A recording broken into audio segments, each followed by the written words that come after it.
Welcome back to revenue institute. सभी UP board के प्यारे बच्चों को हमारा स्वागत है। आज हम बात करेंगे यूपी बोर्ड के क्लास 10th सामाजिक विज्ञान के पेपर की, जो मैं आपके लिए लेके आया हूँ। ये मैंने यूपी बोर्ड से ही डाउनलोड किया है, जो यूपी एमएसपी से इसको मैंने डाउनलोड किया है। इसे खुद यूपी बोर्ड ने ही बनाया है। अगर जिन बच्चों ने अभी तक कुछ नहीं पढ़ा है वो भी 70 में 70 इसमें से ला सकते हैं। वो मैं आपको बताऊंगा कि आप किस प्रकार से ला सकते हो, कैसे ला सकते हो और क्या करना आपको होगा। तो बने रहिएगा वीडियो के अंत तक। तब तक के लिए आपको बता दें कि आप इस वीडियो को इतना शेयर करें ताकि अपने फ्रेंडों को और अपने मित्रों को अच्छे से शेयर करें जिन बच्चों ने अभी तक कुछ भी नहीं पढ़ा है। तो चलिए बताते हैं आज की इस वीडियो में आपको कैसे करना है और इस पेपर को कैसे हल करना है, किस तरह से आंसर देना है और कॉपी में किस प्रकार से आपको लिखना है।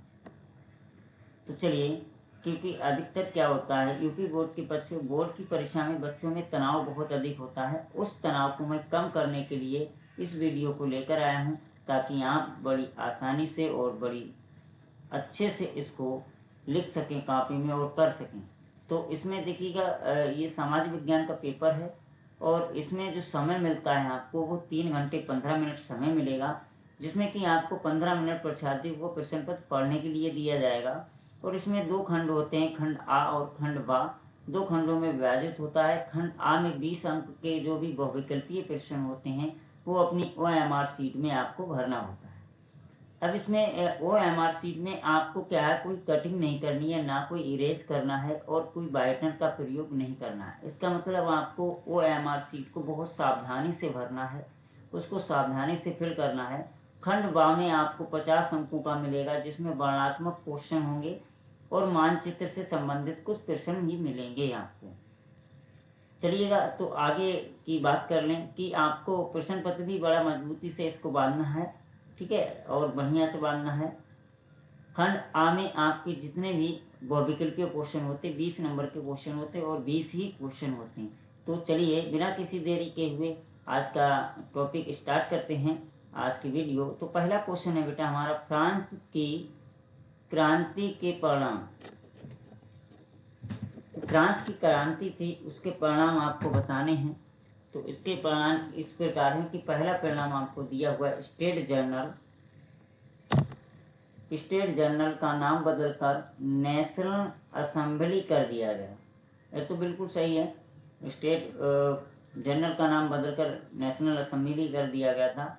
दूसरा क्वेश्चन दिया गया, बोला कि आंतरिक आयात और निर्यात शुल्क समाप्त कर दिया था। बिल्कुल सही है, आयात और निर्यात। क्षेत्रीय बोलियों का प्रोत्साहन किया गया, बिल्कुल गलत है। फ्रांस राष्ट्र की सहज भाषा बन गई थी, बिल्कुल सही है।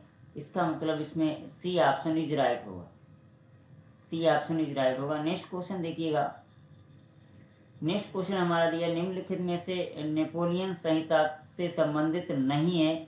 आपको नेपोलियन संहिता से संबंधित नहीं है तो बेटा देखिए, इसमें जो डी नंबर दिया है, फ्रांस नियंत्रण के अधीन क्षेत्र को नेपोलियन सुधारों से मुक्त कर रखा गया, यही नहीं है, बाकी ये सारे क्वेश्चन को दिया गया है। तो इसका राइट आंसर डी ऑप्शन होगा। हिंद स्वराज्य पुस्तक किसने लिखी थी? ये महात्मा गांधी की लिखी हुई है, हिंद स्वराज्य पुस्तक। नेक्स्ट क्वेश्चन हमारा, निम्नलिखित से किसे अंतर्राष्ट्रीय मुद्रा कोष विश्व बैंक में वीटो का अधिकार प्राप्त हुआ था? तो जो वीटो का अधिकार प्राप्त हुआ संयुक्त राष्ट्र अमेरिका को।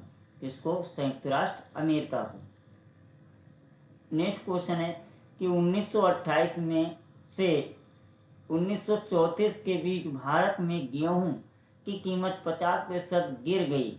अब वह क्यों गिर गई, ये कारण भी दिया है। 1929 में विश्वव्यापी मंदी की लहर चली, क्योंकि उसमें 1929 में बहुत ही पूरे विश्व में बड़ा ही मद्दा आ गया, इसके कारण चली हुई थी। तो इसका मतलब ये इस जो कथन दिया है इसका सत्यता दी हुई है। क्या, किसके कारण? तो डी ऑप्शन ही सही होगा कि इसका सही है और सही व्याख्या कर रहा है, इसका डी ऑप्शन इज राइट होगा। नेक्स्ट क्वेश्चन, ब्रिलियम संस्कृति, शिक्षा और भाषा जैसे मसलों पर निर्णय लेने का अधिकार है। निर्णय लेने का जो अधिकार है वो केवल सामुदायिक सरकार को था। तो निर्णय लेने का अधिकार था वो सामुदायिक सरकार को ही था। अब बोला गया नेक्स्ट क्वेश्चन हमारा 7 नंबर बोला गया अपशिष्ट विषय से आप क्या तात्पर्य है। तो जो अपशिष्ट विषय होता है, जो वे विषय होते हैं जो किसी भी सूची के अंतर्गत नहीं आते, उनसे कहते हैं अपशिष्ट विषय। नेक्स्ट क्वेश्चन है हमारा नेक्स्ट 8 नंबर क्वेश्चन दिया निम्नलिखित कथनों में से कौन सा कथन सही नहीं है। तो आपको बताना है कथन कौन सा सही नहीं है, ये कथन आपको बताना है। ठीक है, जो सही नहीं है इसका मतलब भाषाई अधिकार पर राज्यों का नियंत्रण जो ज़्यादा मजबूत हुआ है, बिल्कुल सही है ना। और झारखंड उत्तराखंड राज्यों का गठन भाषा के आधार पर, यही तो बिल्कुल मतलब गलती है। इसका मतलब यही तो सही होगा, इसमें बी ऑप्शन इज राइट है, क्योंकि हमें इसमें सही नहीं है वह बताना था, तो ये गलत है। इसका मतलब यही सही है, बी ऑप्शन इज राइट होगा। नेक्स्ट क्वेश्चन बोला गया 9 नंबर भारत में धर्मनिरपेक्ष शासन व्यवस्था का मॉडल चुना गया, इस संबंध में सही कथन को चुनिए। ठीक है, इसमें सही कथन को चुनना है। बोला गया किसी भी धर्म के राजकीय धर्म नहीं माना गया, बिल्कुल सही है। किसी भी धर्म को राजकीय धर्म नहीं माना गया था। सभी नागरिकों को समुदाय को किसी भी धर्म का पालन करने की स्वतंत्रता है, बिल्कुल स्वतंत्रता है। संविधान धर्म के आधार पर किए जाने वाला भेदभाव अवैधानिक घोषित किया जाता है, बिल्कुल किया जाता है, भेदभाव नहीं होगा। इसका मतलब उपरोक्त सभी सही हैं। 10 नंबर क्वेश्चन है कि राजनीति दलों के संबंधित सुधार संविधान संशोधन किस उद्देश्य से किया गया था। वह दल और बदल को रोकने के लिए किया गया था, दल बदल रोकने के लिए किया गया था। चिपको आंदोलन संबंधित है। भाई चिपको आंदोलन आपको पता है कि वृक्षों को जो काटते थे, है ना, इस पे लोग चिपक गए थे कि मैं वृक्ष को काटने नहीं दूंगा। इसका मतलब वन संरक्षण से है, तो बी ऑप्शन इज राइट हुआ। नेक्स्ट क्वेश्चन हमारा है लंबे चौड़े क्षेत्र में उगाई जाने वाली कृषि प्रणाली कौन सी है। जो लंबे चौड़े क्षेत्र में उगाई जाने वाली वो कृषि प्रणाली कौन सी है, आपको बताना है। तो जो कृषि प्रणाली है बेटा वो क्या है, रोपण कृषि प्रणाली। कौन सी, रोपण कृषि प्रणाली है। ठीक है, रोपण कृषि प्रणाली है। नेक्स्ट क्वेश्चन है निम्नलिखित में से कौन सी टिप्पणी प्राकृतिक वनस्पति और प्राणी जात के पतन का सही कारण नहीं है। तो प्राणी जात के पतन का जो सही कारण नहीं है वो पशुचरण है। क्या चीज़ है, पशुचरण और ईंधन लकड़ी जो एकत्रित करना, ये ऑप्शन सही नहीं है, यानी कि यही कारण सही नहीं है, बाकी सारे कारण सही हैं। नेक्स्ट क्वेश्चन हमारा निम्नलिखित में से कौन सा राज्य हजीरा विजयपुर जगदीशपुर पाइपलाइन से नहीं जुड़ा है। हजीरा विजयपुर और जगदीशपुर किस पाइपलाइन से नहीं जुड़ा है। वो बेटा मध्य प्रदेश नहीं होगा, महाराष्ट्र होगा। ठीक है, वह कौन सा है, महाराष्ट्र होगा, सी ऑप्शन इज राइट होगा। निम्नलिखित में से कौन सा उद्योग बॉक्साइट को कच्चे माल के रूप में प्रयोग करते हैं। अब देखिए बॉक्साइट को कच्चे माल के रूप में जो प्रयोग किया जाता है वो होता है एल्युमिनियम। कौन सा होता है, एल्युमिनियम होता है। तो डी ए ऑप्शन इज सही है, वो कौन सा होगा, एल्युमिनियम होगा। ठीक है, ए ऑप्शन इज राइट है, A option is right. Next question है कि एक वस्तु का अधिकांशतः प्राकृतिक प्रक्रिया से उत्पादन क्षेत्र की गतिविधि है। तो उत्पादन क्षेत्र की जो गतिविधि है वो कैसी होती बेटा, प्राकृतिक। इसका मतलब प्राथमिक होगा। ठीक है, ऋण के औपचारिक स्रोतों से सम्मिलित नहीं है। ऋण के औपचारिक देखो बैंक ऋण से संबंधित है, सरकारी समिति ऋण से, नियोक्ता ऋण से, और जिम्मेदार जो है वो ऋण से नहीं है। नेक्स्ट क्वेश्चन सामान्यतः किसी देश का विकास किस आधार पर निर्धारित किया जाता है। अगर किसी देश का विकास है वो किस पे निर्धारित किया जाता है, ये आपको बताना है। प्रति व्यक्ति आय, बिल्कुल सही है, प्रति व्यक्ति की आय होगी अच्छी सी तो माना जाएगा, उसको विकसित माना जाएगा। औसत साक्षरता स्तर बिल्कुल सही है, लोगों की स्वास्थ्य स्थिति बिल्कुल सही है, उपरोक्त सभी सही है ना, ये सभी कारण इसमें सही हैं। नेक्स्ट क्वेश्चन है कि वैश्वीकरण ने जीवन स्तर के सुधार में सहायता पहुंचाई है, तो कैसे सहायता पहुंचाई है? सभी लोगों के हैं, विकसित देशों के लोगों के लिए। भाई देखो वो क्या होगा, विकसित देशों के लोगों के लिए होगा, बी ऑप्शन इज राइट होगा, ठीक है, बी ऑप्शन इज राइट होगा। निम्नलिखित को सुमेलित कीजिए। आपको अब इसमें मिलान करना, खंड आ से खंड बा को। देखिए एक उत्पाद के घटकों का वितरण क्या होगा, वह सूचना से होगा। किससे? सूचना पाने का अधिकार होगा। एग्र मार्ग है ये आपको बताना होगा। देखिए एग्र मार्ग आपको लगा हुआ होता है आपको अनाजों के ऊपर, है ना, और खाद्य तेल गुणवत्ता के प्रमाण के ऊपर। उपभोक्ता इंटरनेशनल की बात की जाए तो उपभोक्ता कल्याण संगठन के अंतर्राष्ट्रीय संस्था है, तो हम सी को 1 से जोड़ देंगे। इसके बाद जो बच्चा है वो एजेंसी, यानी कि जो भारतीय मानक ब्यूरो है, किससे? एजेंसी, जो वस्तु और सेवाओं के मानक का विकसित करती है। तो इसका जो राइट ऑप्शन होगा आपको देख लें कि पहले का चौथा बिल्कुल ए ऑप्शन इज राइट होगा। अब बात करते हैं कुछ वर्णनात्मक प्रश्न की। जो वर्णनात्मक प्रश्न है ये लगभग 80 शब्दों में दिए जाने चाहिए। तो प्रथम विश्व युद्ध का ब्रिटिश की अर्थव्यवस्था पर पड़ने वाले 2 प्रभाव को लिखिए। जो ब्रिटिश की अर्थव्यवस्था थी, प्रथम विश्व युद्ध आपको बता दें जो हुआ था, प्रथम विश्व युद्ध हुआ था 1914 से 1918 में। 1914 से 1918 में इस विश्व युद्ध का हुआ था। तो इस विश्व युद्ध में कहा जाता है कि अर्थव्यवस्था, जो ब्रिटेन की अर्थव्यवस्था थी, उस पर गहरा प्रभाव और विनाशकारी प्रभाव पड़ा था। अब विनाशकारी प्रभाव जो पड़ा था इस अर्थव्यवस्था पर, वह विनाशकारी प्रभाव यानी कि भारी विदेशी ऋण, यानी कि विदेशी ऋण था। कौन सा? भारी विदेशी ऋण, ठीक है, भारी विदेशी ऋण था।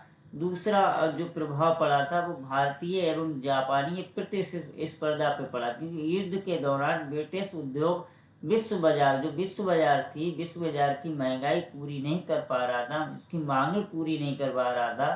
तो इसी के कारण भारत और जापान में उद्योग का विकास हुआ और वे अंतर्राष्ट्रीय बाजार के जो ब्रिटिश के मुख्य प्रतिस्पर्धा बन गए थे। इससे युद्ध के बाद ब्रिटेन के से निर्यात कम हो गया, है ना, यही कारण था।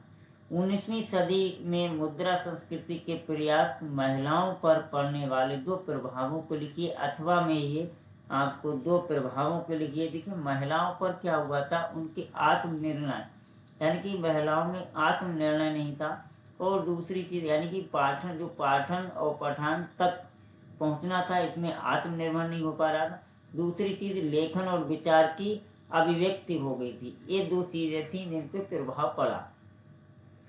चलिए इसके बाद में बोला गया सेकंड नंबर, केंद्र और राज्य के संबंधों में आए बदलाव को स्पष्ट कीजिए। तो जो बदलाव आए थे उनको स्पष्ट करना था।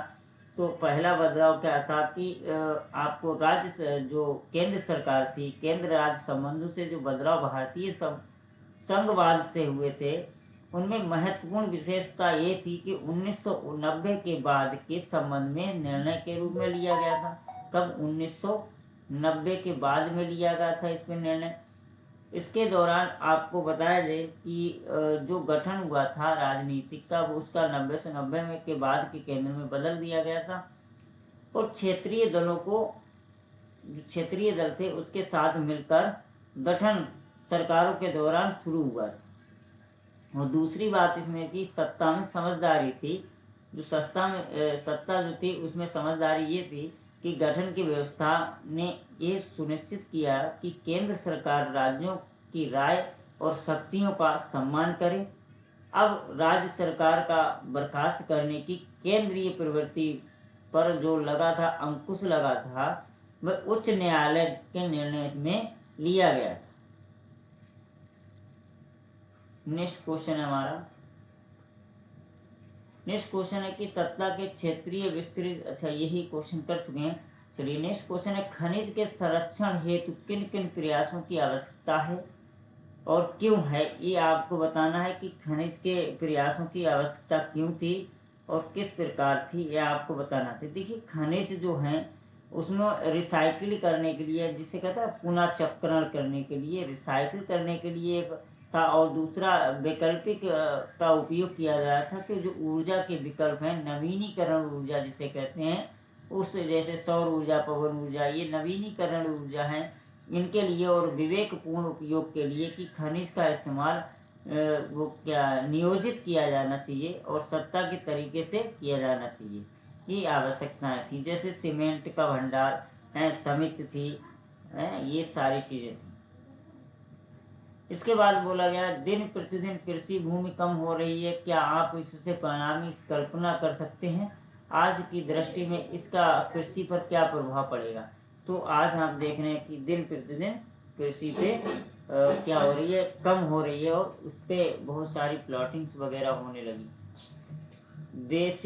विदेशी व्यापार विभिन्न देशों के बाजारों के एकीकरण में सहायता कर रहे हैं, तो इस कथन को स्पष्ट भी करना है, ये आपको क्वेश्चन करना है। और बोला गया, आपके विचार से एक उपभोक्ता को जागरूक होना क्यों आवश्यक है, क्योंकि इन्हीं दो उदाहरण देकर आपको बताना है। क्योंकि देखिए उपभोक्ता को जागरूक होना इसलिए जरूरी है क्योंकि वो क्या होता है, उसमें हानि से सुरक्षा का अधिकार भी मिलेगा उसे, ठीक है, हानि से सुरक्षा का अधिकार भी मिलेगा। और जो भी जागरूकता, बहुत ही उपभोक्ता बाजार एक महत्वपूर्ण हिस्सा हो गई है, क्योंकि यदि वह जागरूकता नहीं होगा तो उसके कम गुणवत्ता वाले उत्पाद बेचे जा सकते हैं, उससे अधिक कीमत ली जा सकती है और उसके जो हित के अनदेखा किया जा सकता है, इसलिए जागरूकता अधिक होना चाहिए।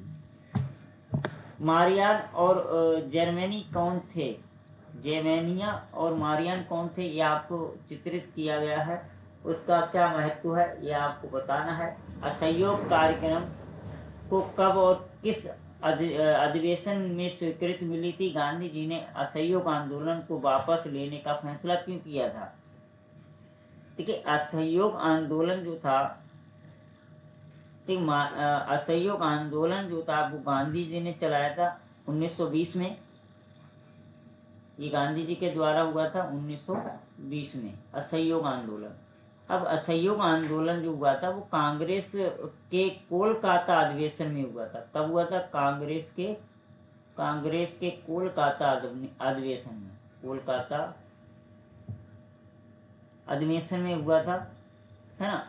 अब ये जो अधिवेशन कोलकाता अधिवेशन था, तब इसमें क्या हुआ, इसमें ये हुआ था कि जो नागपुर में इसका जो अंतिम प्रारूप था वो नागपुर में हुआ था, ठीक है। और दिसंबर 1920 में कांग्रेस के नागपुर अधिवेशन में स्वीकृति मिली थी इसकी।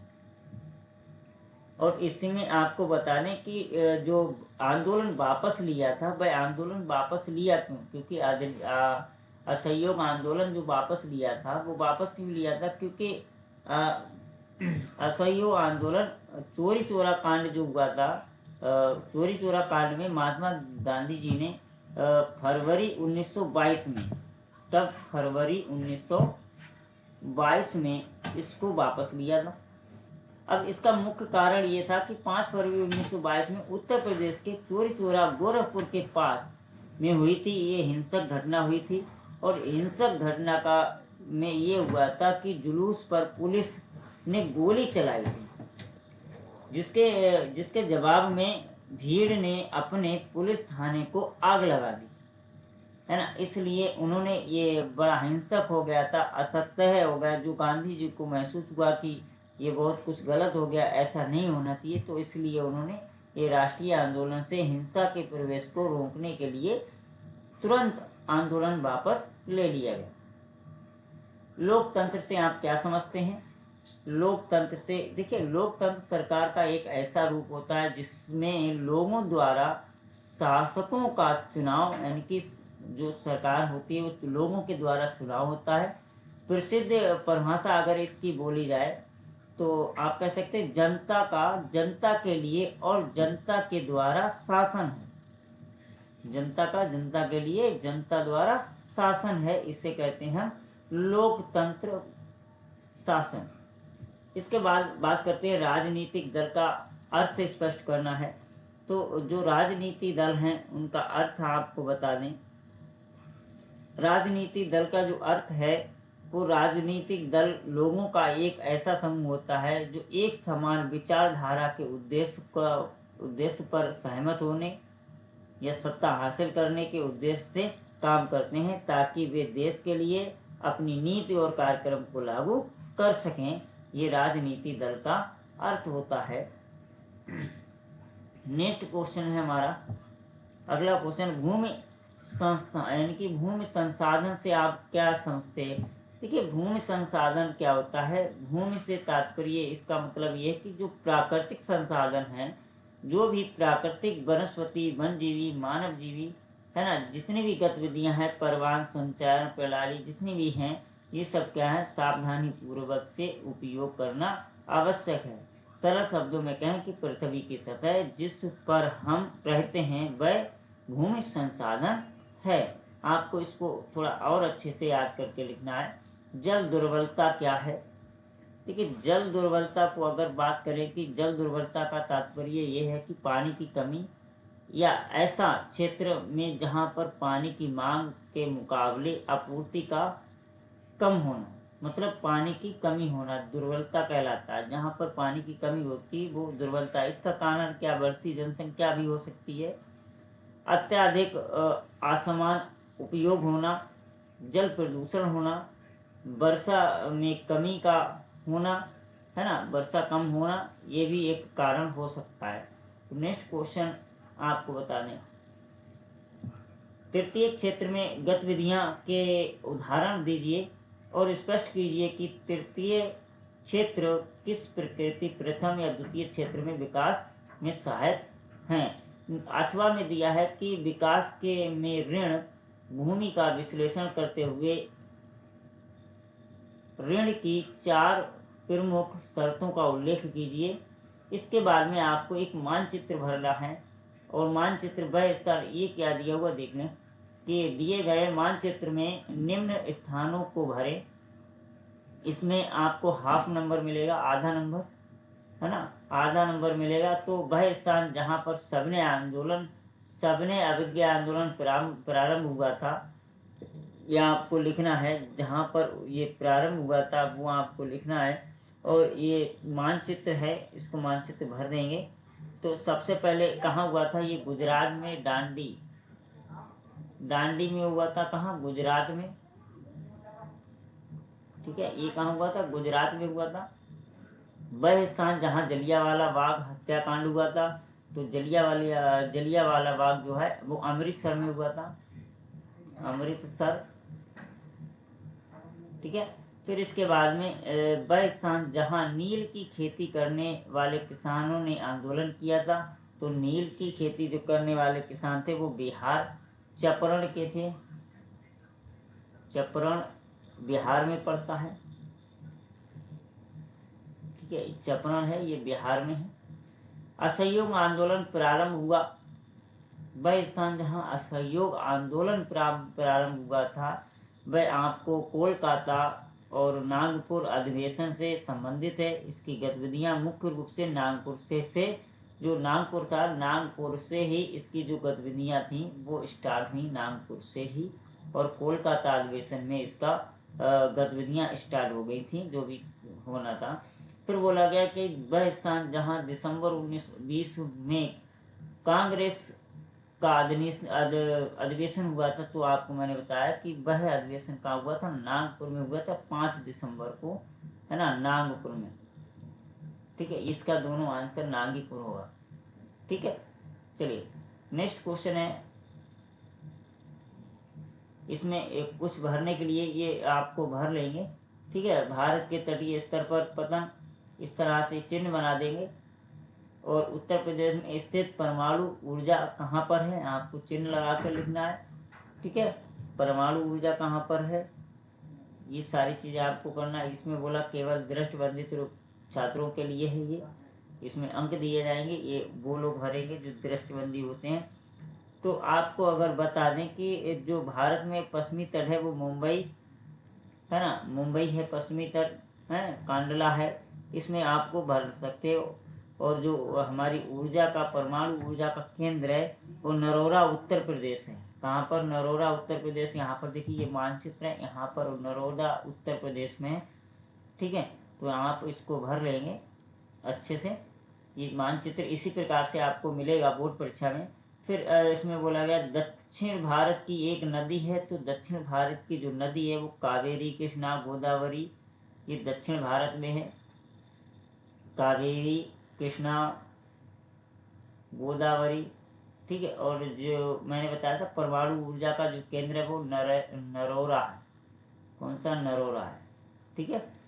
चलिए अब नेक्स्ट क्वेश्चन है कि उत्तर प्रदेश में स्थित चावल उत्पाद एक क्षेत्र है वो दर्शाना है। चावल उत्पाद का क्षेत्र वो उत्तर प्रदेश, पंजाब या हरियाणा, कहाँ कहाँ है, उत्तर